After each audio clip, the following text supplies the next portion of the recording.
Welcome back, vacationers, on another trip to the Orlando area.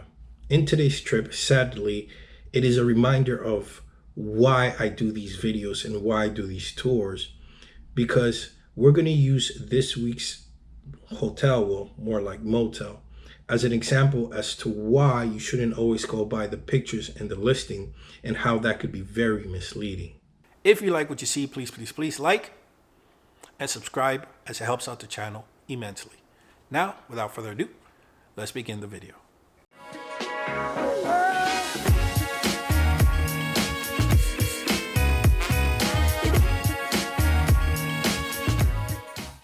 Many times I've been the victim of false advertisement for some of these hotel listings. It's actually the reason why I built this channel. Sometimes you book something based off what you see in those listings, and then when you get to the hotel, it's something completely different.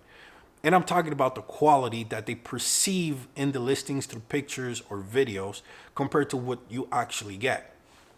For example, a few weekends ago, I had to take a trip to Orlando where I was only going to stay a few days, so I went to look for something more affordable. No high-end resort or hotel. So I went through Priceline to find something affordable, and I did. I went through the pictures, and even when I went through the pictures, I was still a little bit skeptical. But because I was rushed, I just went ahead and booked it. When I arrived to the hotel, I was completely bewildered. I got there very late because my flight got in there almost at midnight to 1 o'clock in the morning. When I got to the actual hotel, there was nobody at the front desk. Usually you have somebody at the front desk for late check-ins. Nobody was there. I was almost scared because I thought I wasn't going to be able to check in. I had to go around the back and start knocking on a few doors until finally somebody opened the door, came around to the front desk, and checked me in via paper. I haven't seen that in a very long time. Now, usually these kinds of things are a red flag to me. Indicators that tell me that, you know what, this place is gonna suck.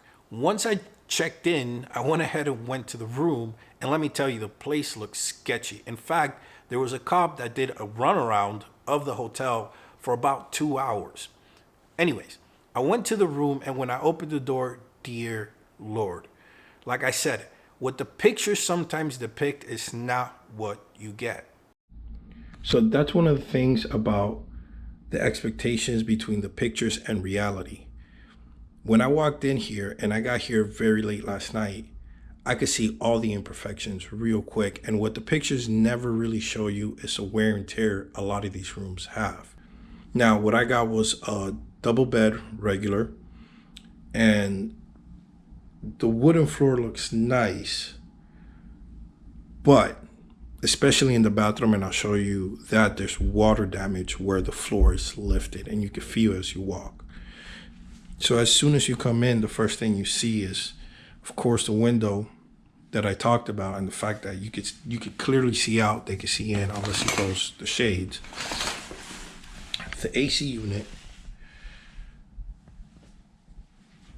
the first bed, which again has wear and tear. Right next to the entrance door, you have what you call, I guess, your first closet. No door, just a rack, the wardrobe, and the wardrobe, of course, has wear and tear, and a little lamp on top. Then you go into what you call your center console, just a regular table and 2 chairs, a decent sized TV. Then you go to your centerpiece here between the 2 beds, and I don't know if you notice, probably can't notice, but there's a lot of, I don't know if that's the sign, but you know, like I said, I don't know if that's the sign. You tell me in the description. It looks like it's the sign, or they just really mess that up. You have your centerpiece here with a lot of wear and tear. Somebody keyed a phone number here. And then you go to your second closet. The little light hanger. And here's where we start seeing some really wear and tear on the tile. So I mean, it's not, actually no, it's pretty bad compared to the pictures, at least to my standards.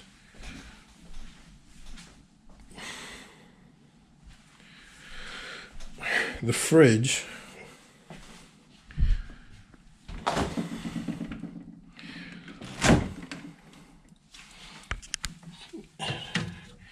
some more wear and tear, and you have to keep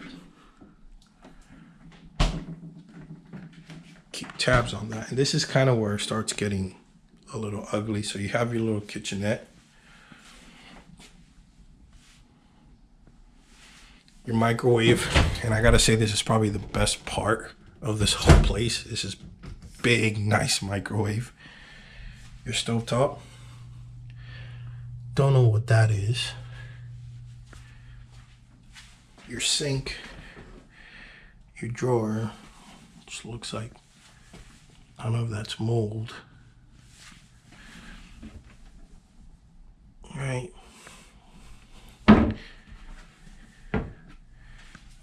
We do have friends here, so if you see ants, yeah, they're all over the place. And this is where it gets a little bit sketchy. Right, so here's the sink, the mirror. That was broken.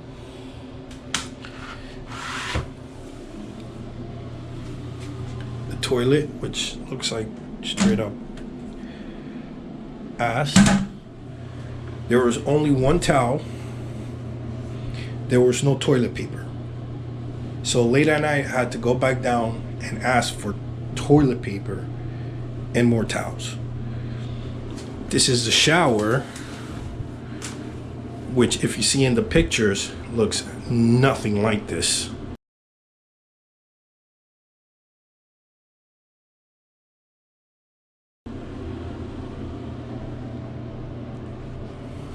And then the floor.